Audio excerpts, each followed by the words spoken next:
तपस्या से, जप से, योग से, यज्ञ से, पाठ से, पूजा से श्री कृष्ण उतना प्रसन्न नहीं होते जितना अनन्यता से होते हैं। ये सब ध्यान रखो। अनन्यता, जो मीरा जी कह रहे, मेरे तो गिरधर गोपाल दूसरो न कोई, जाके सिर मोर मुकुट मेरो पति सोई। ये अनन्यता, अनन्यता से प्रभु बहुत प्रसन्न होते हैं। इसीलिए ध्रुवदास जी ने प्रियाजू की अनन्यता के लिए कहा है कि यद्यपि भक्त अनन्य जो विषय इंद्रियन बस होए, कर्मठ कोटि जितेंद्रियन ते समलह न कोई। जो प्रियाजू का अनन्य हो गया, यद्यपि वो जितेंद्री नहीं है, पर वो करोड़ों जितेंद्रिय, करोड़ों कर्मकांडी से भी बढ़कर है, क्योंकि उसने प्रियाजू की अनन्यता ले ली, हमारे माई श्यामाजू को राज अंदर से। यही अनन्यता उसको निर्विकार करके प्रेम भक्ति में डुबो देगी। प्रेम भक्ति के बिना संसार का आकर्षण नष्ट नहीं होता।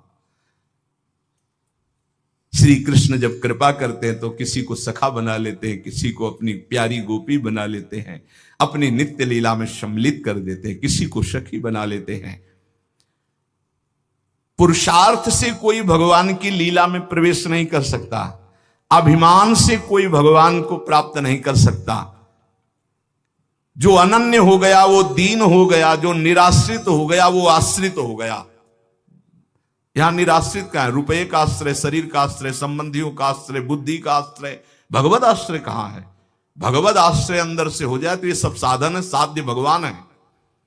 जिसको अंदर से है कि मैं अपने पुरुषार्थ से भगवान को नहीं प्राप्त कर सकता, भगवान की कृपा से प्राप्त कर सकता, और रात दिन भजन करता है, पर पुरुषार्थ का अभिमान नहीं, वो भगवत प्राप्ति कर लेता है। बड़ा गूढ़ विषय है। एकमात्र भगवान के आश्रय में रहकर रात दिन भजन करता है, पर उसे अभिमान नहीं कि मैं भजन के द्वारा भगवान को प्राप्त कर लूंगा। उसको अंदर विश्वास है कि भगवान की कृपा से हमें भगवत प्राप्ति होगी, और खूब रात दिन भजन करता है, खूब लीला गायन, लीला चिंतन करता है। सनातन ने कहा, प्रभु ये तो समझ में आ गया कि भगवान की शरणागति से माया चक्र से मुक्त हुआ जा सकता है, भगवान की शरणागति में अनन्यता प्रधान है, ये समझ में आ गया। प्रभु ये अनन्यता कैसे होती है, प्रेम भक्ति का अंकुर कैसे उत्पन्न होता है? तो प्रभु ने कहा, सनातन ये अनन्यता प्राप्त करने का एकमात्र उपाय है भगवत प्रेमी महात्मा का आश्रय। जैसे परमहंस शिरोमणि जड़ भरत जी ने राजा रहुगण से कहा, जब रहुगण को उपदेश किया तो उन्होंने कहा ये भागवत धर्म, ये ब्रह्मबोध कैसे प्राप्त होगा, उपाय क्या है? तो कहा, रहुगण तत्तपसा नयाति न चेद्यया निरूपणात् गृहाद्वा न छंदसा नैव जलाग्नि सूर्यैर् विना महत्पाद रजोभिषेकम। जड़ भरत जी ने कहा, रहुगण ये जो हम तुम्हें उपदेश कर रहे हैं ये तपस्या से नहीं प्राप्त होता, यज्ञ करने से नहीं, दान करने से नहीं, घर द्वार छोड़ने से नहीं, वेदों के पाठ से नहीं, जल अग्नि या सूर्य के सेवन से नहीं। इसकी प्राप्ति का एकमात्र उपाय है भगवत प्राप्त, भगवत प्रेमी महात्मा की चरण रज का सेवन। चरण रज का सेवन होता है उनकी आज्ञा में रहना। एकमात्र ये उपाय है प्रभु के अनन्य होने का और प्रभु की प्रेम लक्षणा भक्ति का अंकुरण हृदय में होने का। बिना भगवत प्रेमी महात्मा के भगवत प्रेम प्रकट हो ही नहीं सकता। रेमन रसकन संग बिन रंच न उपजय प्रेम। अगर कोई भगवत प्रेमी महात्मा का आश्रय छोड़ दे तो जैसे कोई मगरमच्छ भरे हुए समुद्र में तैरना ना आता हो कूद पड़े, अगर तैरना भी आता है तो लील जाएंगे मगरमच्छ, ऐसे ही। हे सनातन, नैषाम मतिस्तावदुरुक्रमांघ्रिम स्पृशत्यनर्थापगमो यदर्थः महीयसां पादरजोभिषेकं निष्किंचनानां न वृणीत यावत्। जैसे प्रहलाद जी ने हिरण्यकश्यप से कहा कि जब तक भगवत प्रेमी महात्माओं की चरण रज में स्नान नहीं होता तब तक जैसी मेरी मति भगवान में लगी ऐसी किसी की नहीं लग सकती। भगवत प्रेमी महात्माओं की चरण रज में, क्योंकि भगवत भक्तों की चरण धूलि में ऐसी सामर्थ्य है, उनकी आज्ञा पालन में ऐसी सामर्थ्य है कि समस्त विकारों का, अहम का नाश करके दैन्य भाव प्रकाश, दैन्य से ही भगवान रीझते हैं। जब तक तत्वदर्शी भगवत प्रेमी महात्माओं का संग नहीं, उनकी सेवा नहीं, उनका आज्ञा पालन नहीं, उनकी चरण रज नहीं, तब तक उसके हृदय में भगवत प्रेम या भगवत अनन्यता आ ही नहीं सकती। इसीलिए भगवान ने अर्जुन जी को, देखो सामने विराजमान है जगत गुरु श्री कृष्णचंद्र जी, फिर भी क्या कह रहे कि यदि तुमको तत्वबोध प्राप्त करना है तो तद्विद्धि प्रणिपातेन परिप्रश्नेन सेवया उपदेक्षन्ति ते ज्ञानम ज्ञानेन तत्वदर्शिनः। अर्जुन, तुम तत्व ज्ञानी महात्माओं के पास जाओ, साष्टांग प्रणाम करो और कपट न रखते हुए दैन्य भाव से उनसे प्रश्न करो, विनीत भाव से, तब वो तुम्हें महात्मागण उनका उपदेश करेंगे। तद्विद्धि प्रणिपातेन प्रश्नेन सेवा, साष्टांग दंडवत दैन्य होकर प्रश्न और उसका मनन, जैसे उत्तर हुआ उसका मनन किया तो फिर भगवान इसका कैसे हो सकता है, ऐसे प्रश्न होता है। भाई देखो, हम बता रहे हैं कि ज्ञानी और अज्ञानी, महात्मा, दुरात्मा, ये केवल शब्दों का एक श्री कृष्ण सारे जगत में छाए हुए हैं। ये तुम जान लो तो तुम ज्ञानी हो जाओगे, और जब तुम ज्ञानी हो जाओगे तो कोई अज्ञानी दिखेगा नहीं, और जब तक तुम अज्ञानी रहोगे तब तक कोई ज्ञानी दिखेगा ही नहीं। पापी को सब पापी नजर आते हैं, राम भक्त को सब राम नजर आते हैं, श्याम भक्त को सब श्याम नजर आते हैं, काम भक्त को सब कामी नजर आते हैं, ज्ञानी को सब ज्ञानी नजर आते हैं, अज्ञानी को सब अज्ञानी। दृष्टि जैसी वैसी सृष्टि, जाकी रही भावना जैसी, प्रभु मूर्ति देखी तिन तैसी। जो तत्वदर्शी महात्मा है उनके सामने जाकर प्रणिपातेन च प्रश्नया। एक बार महाराज विदेहराज जनक जी ने जब 9 योगेश्वरों से प्रश्न किया कर्म के विषय में, बोले यही प्रश्न हमने सनकादि से किया था, पर वो मौन रहे, उत्तर क्यों नहीं दिया? तो उनका इसलिए नहीं दिया कि आप उस समय अनाधिकारी थे, उस समय आप अनाधिकारी थे इसलिए वो मौन थे। मौन का मतलब अज्ञान नहीं है कि वो उत्तर देने की सामर्थ्य नहीं, आप अधिकारी नहीं इसलिए चुप है।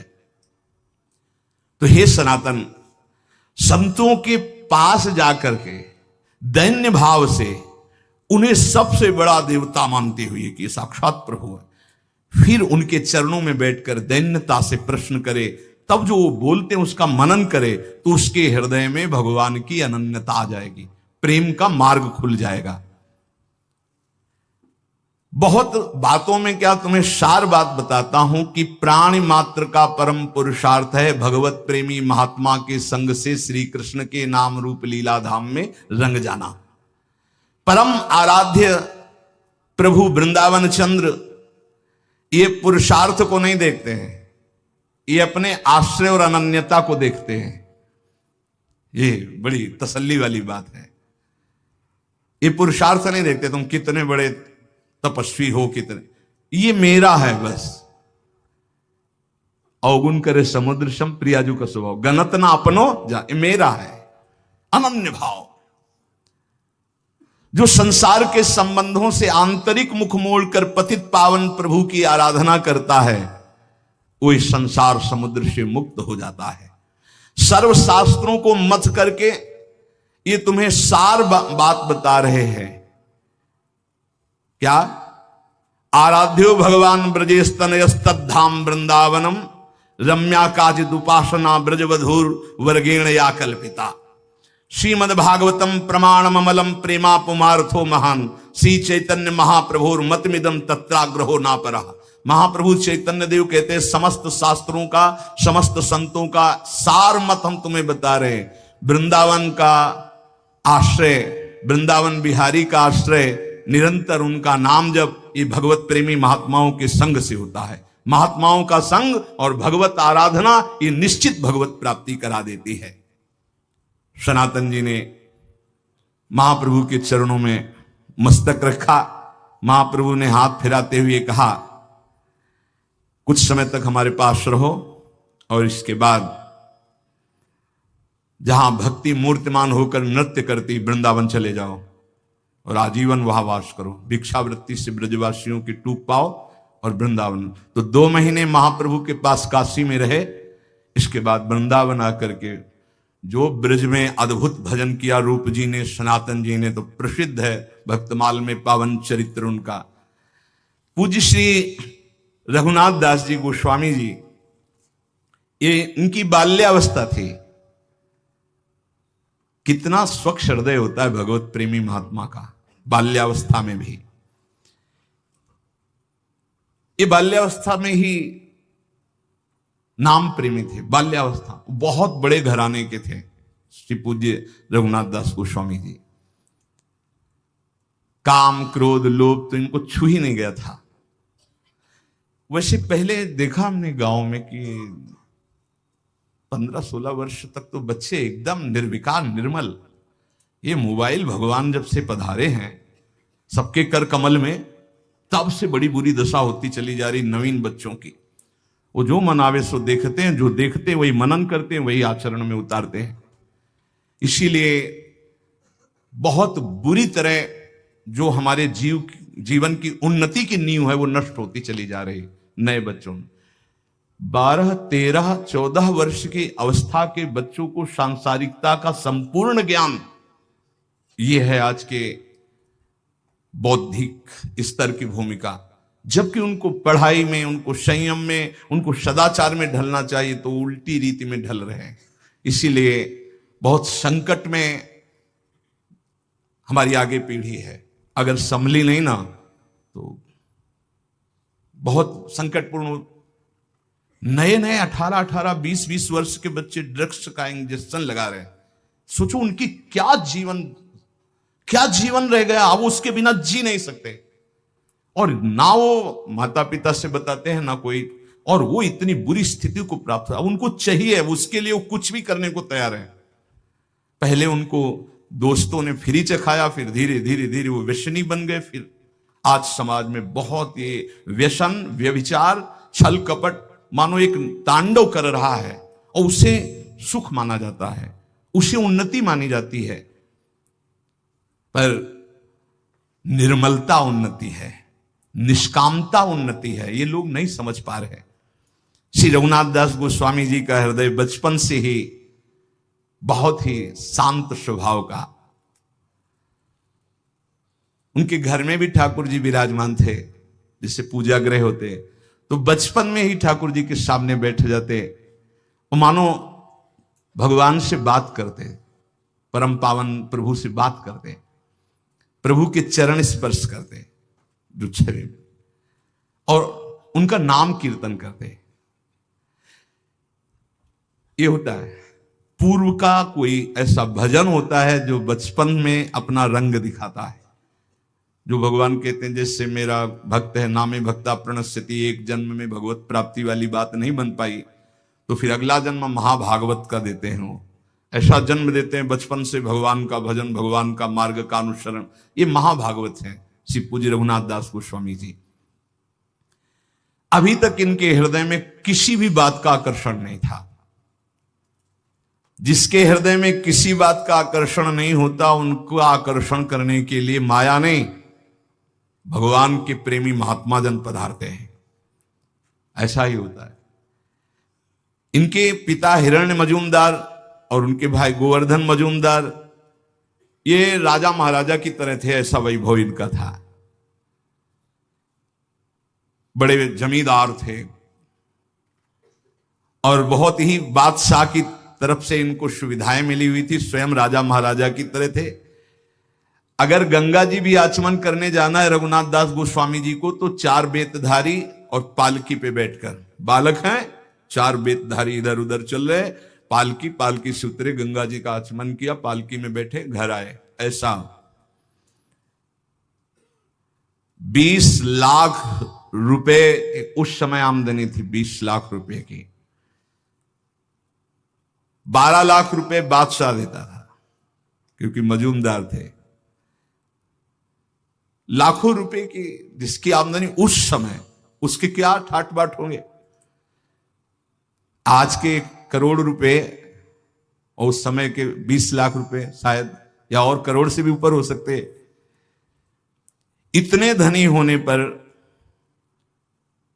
उनके दोनों जो पिता थे, मतलब पिता और पिता के भाई, बड़े ही धर्मात्मा प्रकृति के थे। महाप्रभु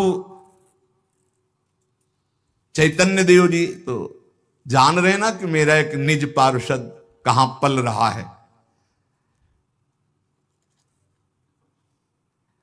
कभी कभी ठाकुर हरिदास जी जब उधर से जाते थे तो उनके यहां जाते थे, वो भक्तों का सम्मान करते थे। हरिदास जी की नाम निष्ठा देखकर रघुनाथ दास जी के नाम में प्रीति हुई थी, तो बचपन से ही कृष्ण कृष्ण कृष्ण। महात्मा रघुनाथ दास जी बाल्यावस्था में इतने तेजस्वी थे कि जो देखता वो लुभायमान हो जाता। लावण्य ऐसा, आकर्षण ऐसा, नाम जप का ऐसा, गंभीर स्वभाव, बहुत कम बोलना, ठीक किसी को उत्तर न देना, क्योंकि नाम जब छूट जाएगा अगर ठीक से ज्यादा बातचीत करेंगे, कम बात करना। बहुत अच्छे कृपा पात्र जन होते हैं जो ज्यादा बातचीत नहीं करते। राधे राधे, कहां जा रहे हो, क्या है, क्यों न राधे राधे भी बोलना, अंदर बोलना है राधे राधे, चुपचाप निकलो, ये संसार है। राधे राधे बोल रहे हैं, हाँ हम अंदर से बोल रहे हैं, तुम बोलो 2 बार, हम हर श्वास बोल रहे हैं राधे राधे, आगे बढ़ो। अगर कोई बड़ा पूज्य आता तो साष्टांग दंडवत करके चुपचाप एक तरफ बैठ जाते। बड़ी नम्रता, मानो स्वर्ण हो और उसमें भी सुगंध हो, ऐसे थे रघुनाथ दास जी। कोई ऐसा नहीं था जो इनको देखकर मोहित ना हो जाए, गले से लगाना ना चाहे बालक। अब तो कुलगुरु बलराम आचार्य को संस्कृत पढ़ाने के लिए रघुनाथ दास जी अपनी जो ग्रंथ पोथी उनको लेकर आचार्य के घर जाते और पोथी रख देते, हरे कृष्ण हरे कृष्ण कृष्ण कृष्ण। नाम में इतनी प्रीति, पढ़ने में रुचि नहीं होती कि इन सब का सार है नाम, बस नाम नहीं। ये देखो बड़े महापुरुषों को होता है, आप अनुकरण ऐसा ना करना कि पढ़ाई के समय तो नाम ही हम जपेंगे और इस समय और अन्य समय उद्दंडता। ये हर समय भगवदानंद में डूबे वाले अवतारी महापुरुष हैं। सरल स्वभाव, कोमल प्रकृति पर रघुनाथ दास जी के हृदय में हरिदास जी का बहुत बड़ा प्रभाव पड़ा। नाम प्रेमी जो ठाकुर हरिदास जी, जिनकी पीछे चर्चा सुनी, इसीलिए वो किसी समय भी नाम नहीं छोड़ते थे। बाल्यावस्था में कभी कभी वो गुरुदेव के पढ़ाने पर भी खड़े हो जाते और नाम कीर्तन करने लगते, भावावेश आ जाता। वो देखते रघुनाथ दास जी की नाम प्रियता, मन ही मन सोचते कि ये तो कोई अवतारी पुरुष है जो इतना नाम जापक है। जब उनकी अवस्था थोड़ी बड़ी हुई तो वैभव तो खूब था ही, पर उनका मन किसी भी वैभव भोग में नहीं लगता। उनका हृदय ये लगता कि भागो भागो यहां से। ये ऐसा ही होता है, ये पूर्व का होता है, ये विचारों का नहीं होता है कि उनके विचार आए फिर वैराग्य ले लिया, ऐसा नहीं होता। ये पूर्व की धरोहर होती भजन की, वो भगाते, ऐसा होता है। तो भागो भगवान की तरफ, भागो भगवान को प्राप्त करो। रघुनाथ दास जी के हृदय में जिधर देखते हो सब काटने को दौड़ता वैभव। भागो, कहां भाग के जाएं, भागो, बस वो अंदर होता है, भागो असरण शरण की शरण में भागो। मन ऐसा व्याकुल हुआ कि स्वच्छंद नाम जप करूं, भिक्षा मांग के पाऊं, भागूं, ऐसा अंदर से आया। ये सोने के चांदी के ठीकरों में जीना अब मुझे अच्छा नहीं लगता। प्राणों की बाजी लगाकर अब इस बार मुझे इस जेल से मुक्त होना है, ये जो धन वैभव की जेल है। उनका मन तड़पने लगा कि थोड़ा तो किसी महात्मा का संग मिल जाए, मेरा बल पक्का हो जाए। परिवार वालों ने जो भी इनका व्यवहार देखा कि न खान पान में रुचि, न भोग विलासता की वस्तुओं में रुचि, ढेर सारी उनकी भोग सामग्रियों की, वहां तो खूब वैभव था ही, कोई चीज वो स्वीकार नहीं करते। क्या खाओगे, क्या पियोगे, क्या देखोगे, क्या चाहिए तुम्हें। ऐसी दशा में दोनों भाई चिंतित हो गए, पिता और ताऊ भी। वो हर समय गंभीर, बस कृष्ण नाम, कुछ नहीं हो। उस समय महाप्रभु सन्यास लेकर शांतिपुर में अद्वैताचार्य के घर आए हुए थे। रघुनाथ दास गोस्वामी जी ने चर्चा सुनी घर में, महाप्रभु चैतन्य देव आए हुए हैं अद्वैताचार्य जी के घर, 4-5 दिन रुकेंगे। ये भागे घर से, मुझे दर्शन करना है, महाप्रभु के दर्शन करने व्यवस्था की गई। बोले नहीं, पालकी में नहीं, पैदल भाग करके गए। महाप्रभु के सामने गए, बालक ही थे, लौट गए। महाप्रभु ने कहा आओ रघु आओ, रघुनाथ दास नाम था तो रघु के आओ, दुलार से, और कहा बहुत समय से बिछुड़े थे, आज मिले हो। मतलब भगवत पार्षद हैं ये तो। संसार में चिरकाल से भटका हुआ जीव जब अपने स्वामी की शरण में पहुंचता है तो कैसा सुख मिलता है, ऐसा से रघुनाथ दास जी को सुख मिल रहा है। महाप्रभु ने गले लगाया रघुनाथ दास जी को। रघुनाथ दास जी ने कहा प्रभु मुझे कुछ अच्छा नहीं लगता, पता नहीं क्या हो गया, ऐसा लगता है भागूं। उनका नहीं, बिल्कुल नहीं, घर में जाके रहो और घर में भजन करो। ये मरकट वैराग्य अच्छा नहीं होता। 4 दिन के लिए बैरागी बने, फिर लौट करके घर की बात याद आवे, घर की सुविधा याद आवे, ऐसा नहीं। वैरागी को घर से कोई भी वस्तु का प्रयोग नहीं करना चाहिए, ये सिद्धांत है वैराग्य का। ये सिद्धांत है, वो भगवत आश्रित ही जीना चाहिए। धाम है इसलिए थोड़ा सा गुरुजन छूट दे देते हैं, चलो वास करो किसी तरह के शिव, पर वो एकमात्र वैरागी का आश्रय भगवत प्रदत्त जीवन होना चाहिए। भगवत प्रदत्त, वैरागी का मतलब ही होता है भगवत प्रदत्त जीवन। महाप्रभु ने कहा नहीं, ये मरकट वैराग्य अच्छा नहीं होता कि 4 दिन के लिए वैरागी बने फिर घर का याद आवे, घर की वस्तु का सेवन, ऐसा है। महाप्रभु ने कहा ये मरकट वैराग्य ठीक नहीं रहता, तुम जाके घर में रहो। रोते हुए वापस चले आए। जब महाप्रभु ने स्वीकार नहीं किया, पिता को बड़ी चिंता हुई। बहुत सुंदरी नवकिशोरी सिंह का ब्याह करवाया कि यही एक फांस है जिसमें रोका जा सकता है बैरागी को। गोवर्धन दास धनी थे, राजा और प्रजा दोनों के प्रीति भाजन थे, बड़ी प्रतिष्ठा थी, उनकी बड़ी ही सुंदर कन्या थी, उससे विवाह करवाया। राजाओं के समान वैभव उन्होंने दहेज में दिया। रघुनाथ दास जी को ऐसी सुंदर पत्नी, ऐसा सब भोग विलास देखा भी नहीं। कैसा कृष्ण नाम का स्वाद है, जबरदस्ती ब्याह कराया गया, उनकी तो रुचि ही नहीं थी। पिता को क्या पता था कि इनका मन तो किसी अव्यक्त से संबंध मान चुका है। पत्नी का सौंदर्य, पत्नी की प्रियता, भोग सामग्रियां, सब वैभव तुच्छाति तुच्छ इनको नजर आया। इन्होंने बात भी नहीं की, ये भी प्रयास विफल गया। अब तो पूरे परिवार जलने लगा कि अब क्या होगा, अब तो कोई रास्ता ही नहीं कि इनको रोका जा सके। रघुनाथ दास जी ने अपनी पत्नी से एकांत में प्रेम से हाथ जोड़कर कहा कि हम आपसे प्रार्थना करते हैं कि हमारा मन मधुप श्री कृष्ण चरणारविंद के, हम कभी आपसे बात नहीं कर पाएंगे। ये जो जबरदस्ती हुआ है, श्री कृष्ण आपकी कृपा रक्षा करें, आप पर कृपा करें। उदासीन परिवार वाले जब कि ये प्रथम ब्याह से लेकर के बात ही नहीं, कोई चर्चा ही नहीं, बहुत ही सबको भय हो गया कि अब ये। जब रघुनाथ दास गोस्वामी जी ने सुना कि प्रभु वृंदावन नहीं जा सके, रामकेल से लौटकर अद्वैताचार्य जी के घर ठहरे, तो बड़ी नम्रता के साथ पिताजी के चरणों में प्रार्थना की कि मुझे महाप्रभु के दर्शन करने की आज्ञा दो, मैं शीघ्र लौट आऊंगा। अब वो तो समझ ही रहे थे कि इनकी दशा क्या है, तो उन्होंने कहा ठीक है आप दर्शन करे आइए। आंखों में आंसू भरकर कहा कि एक बात केवल तुम ध्यान रखना, हमारे दोनों भाइयों के बीच में इतने वैभव में कुल के दीपक तुम ही हो, अगर कोई इधर कदम हटाए वैराग्य की तरफ आप ले गए, इधर से हटाए तो हम लोग अनाथ हो जाएंगे। तुम हमारे जीवन के आधार हो, मैं जीवित रहता हूं तुम्हें देखकर, तुम्हारी हर बात को मैं बर्दाश्त कर रहा हूं, लेकिन हमारी आंखों से बाहर चले गए तो हम लोग प्राण त्याग देंगे।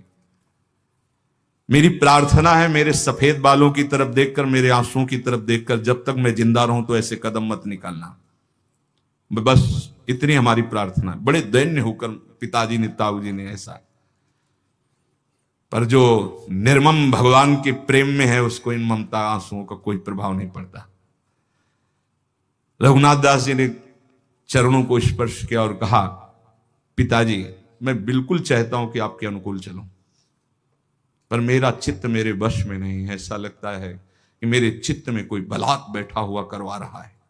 मैं बहुत चाहता हूं कि मैं आपको कभी कष्ट ना दूं, पर अब आपसे मैं ये वचन देता हूं, अभी तो लौट के आ जाऊंगा, पर मेरा मन मधुप श्री कृष्ण के लिए तड़प रहा है। एक पालकी मंगवाई गई, उसमें फिर रक्षकों को राजकुमार की भांति उनको सजाकर संग सब भेंट की सामग्री महाप्रभु के लिए, जो ही घर से बाहर गली में ऐसे कूद पड़े, सब छोड़ दिया, नंगे पैर भागे वहां से। कौन प्रपंच पालकी, सब धूप में नंगे पैर, सुकोमल शरीर, और महाप्रभु के चरणों में जाके दूर से साष्टांग प्रणाम किया। महाप्रभु ने कहा, आ गया रघु, फिर छाती से लगाया और कर कमल से इनके घुंघराले बाल ऐसे सहलाते हुए हृदय से लगाया। तुम धूप में अकेले क्यों आए? तुम्हारे साथ रक्षक नहीं आए? पैदल क्यों आए नंगे पैर? कहा, प्रभु नौकर जन भी थे साथ में, उस रक्षक पालकी भी थी, पर प्रभु मुझे अच्छा नहीं लगा, मैं ऐसे, क्षमा कीजिए। महाप्रभु मुस्कुरा दिए। रघुनाथ दास जी ने आंसुओं से भिगोते हुए महाप्रभु के काशाय वस्त्र में से कहा, प्रभु अब दूरी सही नहीं जाती, अब आप अपने से दूर मत कीजिए मुझे। महाप्रभु ने कहा, देखो कोई कार्य जल्दीबाजी में ना करे, तुम पर श्री कृष्ण की असीम कृपा है, पर जब तक तब तक इंतजार करो, वो समय आएगा, तुम इंतजार। रघुनाथ दास जी ने कहा, प्रभु कारावास भी किसी को अच्छा लग सकता है? ये पिता का वैभव, ये पिता का सब सुख सामग्री मुझे कारागार लगता है, मुझे छुड़ा लो इस कारागार से। महाप्रभु ने कहा, क्या तुम्हें परेशान? बोले, प्रभु हर समय हमारे ऊपर अंगरक्षक पहरा दे रहे हैं कि अगर मैं एक कदम भी चलूंगा तो पहरेदार साथ होंगे। प्रभु मुझे गृह बंधन से मुक्त कर दो, मैं बहुत। महाप्रभु ने कहा, चिंता मत करो, तुम तो मुक्त पुरुष हो, तुम्हें कौन बांध सकता है? रघुनाथ, पर घर तुम्हारे लिए बंधन नहीं हो सकता। देखो, जब घर में ममता करे तो वो बांध सकता है, तुम तो श्री कृष्ण की ममता वाले हो। तुम आसक्ति छोड़कर घर में रहते हुए, तुम्हारा ब्याह हो गया है स्त्री से, पिता से, वैसे प्रेम में व्यवहार करो। महापुरुष जन देखते हैं हृदय की स्थिति। रघुनाथ दास जी ने कहा, प्रभु मुझे इन खिलौनों में बहकाओगे अब भी? क्या प्रभु आप देख नहीं रहे हो कैसी आग लग रही मुझे इन खिलौनों से? प्रभु मैं समझ रहा हूं अनाधिकारी हूं, इसीलिए आप इन खिलौनों की बात कर रहे हो। प्रभु अब नहीं, अब तो श्री कृष्ण चाहिए। प्रभु जो आपका कृपा कोर नहीं पाया उसी को खिलौने अच्छे लगते हैं। नहीं प्रभु, आप जो उपदेश कर रहे हो उनके लिए ठीक है, जो धर्म पूर्वक गृहस्थ का पालन करते हुए भगवत प्राप्ति की बात सोचे। प्रभु मैं तो सिर्फ आपका बच्चा हूं, आपके चरणों के समीप रहना चाहता हूं। मुझे ना स्त्री में आसक्ति है, ना घर में आसक्ति है, ना भोग में। प्रभु मुझे काटने को दौड़ता है सब कुछ, मुझे मुक्त करा दो। प्रभु ने कहा, जो तुम कुछ कह रहे हो सब ठीक है, फिर तो मैं कह रहा हूं कि मरकट बैराग्य ठीक नहीं। वो कभी फिसल नहीं सकते जिन्होंने कष्ट को गले लगाकर आगे बढ़ा है, और जिन्होंने संपत्ति को देख करके कि अमुक आश्रम के गुरुदेव संपत्तिवान, उनके शिष्य बनेंगे, हम उनके अधिकारी बन जाएंगे, जब विपत्ति आएगी, कष्ट आएंगे तो फेल हो जाएंगे। कभी भी संपत्ति को देखकर शिष्य नहीं बनना चाहिए, वैभव को देखकर शिष्य नहीं बनना चाहिए, सदैव भगवान को देख करके आगे बढ़ना चाहिए। जो ये क्षणिक बैरागी होते, इन पर जब कसौटी कसती है माया, तो ये लोग भाग पड़ते हैं, फिर इनको घर ही में देखा जाता है। महाप्रभु कह रहे। रघुनाथ दास जी ने कहा, प्रभु कसौटी तो बैरागियों की होती, हम तो आपके बच्चा है प्रभु। ये बहुत बचने का बहुत सुंदर उपाय है। प्रभु क्या आपकी कृपा रूपी अमृत का पान करने वाले को कभी क्या विषय भी सता सकता है नाथ? क्या आपके चरणों का आश्रय लेने वाले को कभी राग फंसा सकता है? प्रभु ने धीरे से कहा, ठीक बात है तुम्हारी, ठीक बात है, पर अभी मेरी आज्ञा है, तुम जाओ, अभी घर जाओ। मैं यहां से लौटकर पुरी जाऊंगा, फिर समय आएगा तुम पुरी में मुझे मिल जाओगे। ये नहीं कहा कि आप आना, समय आएगा तो तुम पुरी में मुझे मिल जाओगे। रघुनाथ दास जी को लगा कि महाप्रभु का आदेश हो गया है। अभी महाप्रभु पुरी तक पहुंचे। 7 दिन 7 रात्रि महाप्रभु के पास ही रहे, अद्वैताचार्य जी के घर। महाप्रभु का उच्छिष्ट पाते, चरणों के नीचे शयन करते। वहीं श्रीमन माधवेंद्रपुरी की पुण्यतिथि समीप ही थी। अद्वैताचार्य की प्रार्थना करने पर शांतिपुर में महाप्रभु और टिके। कई दिन तक आनंद मिलता रहा रघुनाथ दास गोस्वामी को महाप्रभु की उच्छिष्टामृत का। महाप्रभु फिर वहां से जब चले तो रघुनाथ दास गोस्वामी जी रोते हुए घर आए। मजूमदार जी ने समझ लिया कि अब ये हमारे हाथ से गए, अब ये हमारे वश में नहीं।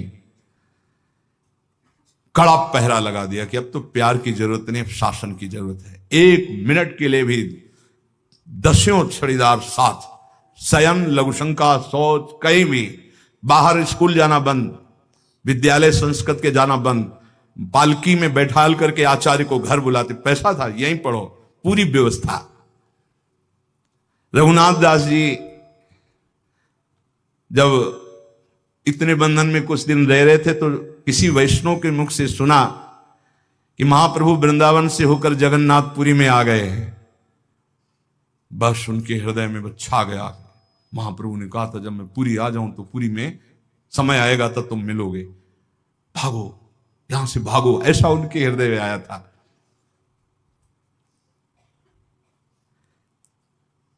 जो आचार्य पढ़ाने आते थे उनके मन में आया कि निकलने का एक ही उपाय है कि इन्हीं के संग पीछे निकला जाए। पीछे पीछे आचार्य के चलने लगे। उन्होंने कहा कि बस बस सम्मान के लिए इतना ही काफी है, तुम अंदर जाओ क्योंकि तुम्हारे पिता ने इतनी सुरक्षा कर रखी है। मन में कि बंदी की तरह अब मुझे जीवन नहीं जीना है, क्षण भर के लिए भी जीवन नहीं जीना। हा गौर हा प्राण वल्लभ। अंदर से एकदम फिर अपने को संभाला और कहा गुरुदेव अंदर तो सब व्यवस्था है, पीछे सब खड़े हैं, थोड़ी देर खुली हवा में आपके साथ चल सकते हैं? आपकी आज्ञा जहां होगी थोड़ी देर के बाद में। हृदय में आग जल रही कि बस केवल घर से बाहर निकल कर गली में पहुंचे, इनको उधर जाना होगा, मैं जगन्नाथपुरी के लिए भागूं। भला है विचार करो, जिन महापुरुषों के पास इतना वैभव था, सुंदर पत्नी, सब व्यवस्था, कैसा भगवत भजन का आकर्षण होता है।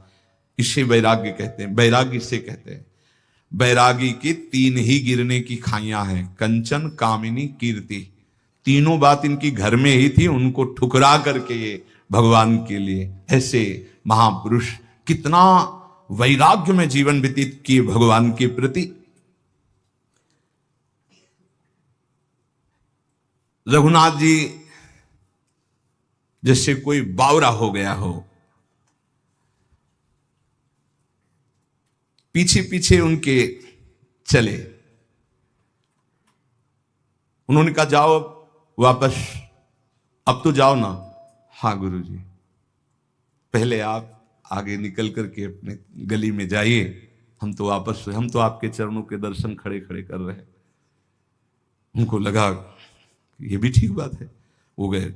जे ही ऐसे गए, आसपास देखा, अच्छा अंगरक्षकों ने इसलिए कि गुरुजी के पास 4 कदम जाएंगे, भाग पड़े रघुनाथ दास जी। हा गौर हा प्राणनाथ, जगन्नाथपुरी के लिए। जिसको भगवान में अनुराग हो जाता है उसको कोई संकट, कोई विपत्ति, नई अवस्था, नंगे पैर, ना कुछ खाना ना पीना, ना कोई साथी, और जगन्नाथपुरी नजदीक थोड़ी है। कई दिन रात भागते ही रहे क्योंकि पता था कि राज कर्मचारी पकड़ लेंगे। देखो, जिस सुख के लिए बैरागी फिसल सकता है, उन सुखों को कैसे छोड़कर भगवान के मार्ग का अनुरागी भागता है। कहीं मेरे पिता की का राज कर्मचारी मुझे पुनः पकड़कर घर ना ले जाए, इसलिए रात दिन भाग रहे हैं जंगल के रास्ते से। जैसे परशुराम जी की बेटी करमेती बाई जब वो वृंदावन के लिए भागी, जब देखा कि गवन के लेने वाले आ गए, तो उनका ये जीवन तो श्री कृष्ण को है, दूसरा कैसे इसे स्पर्श कर सकता है। रात में भागी, स्त्री शरीर, सोचो मतलब कितना प्रबल बल होता है भगवान का। अब सुबह हुआ, मां ने देखा कि अरे रिश्तेदार तो बैठे हैं जो बेटी को लेने आए हैं, और बेटी ही गायब हो गई। परशुराम जी से कहा, उन्होंने तुरंत राजा को सूचना की। राजा उनके शिष्य थे, राज कर्मचारी घोड़ों पे भागे, चारों तरफ सूचना दी कि वृंदावन के मार्ग में होगी, क्योंकि वृंदावन वृंदावन पुकार रही, तो जरूर वृंदावन भाग के जाएगी। इधर घोड़े दौड़ाए गए। श्री कृष्ण अनुरागिनी करमेती बाई ने भी सोचा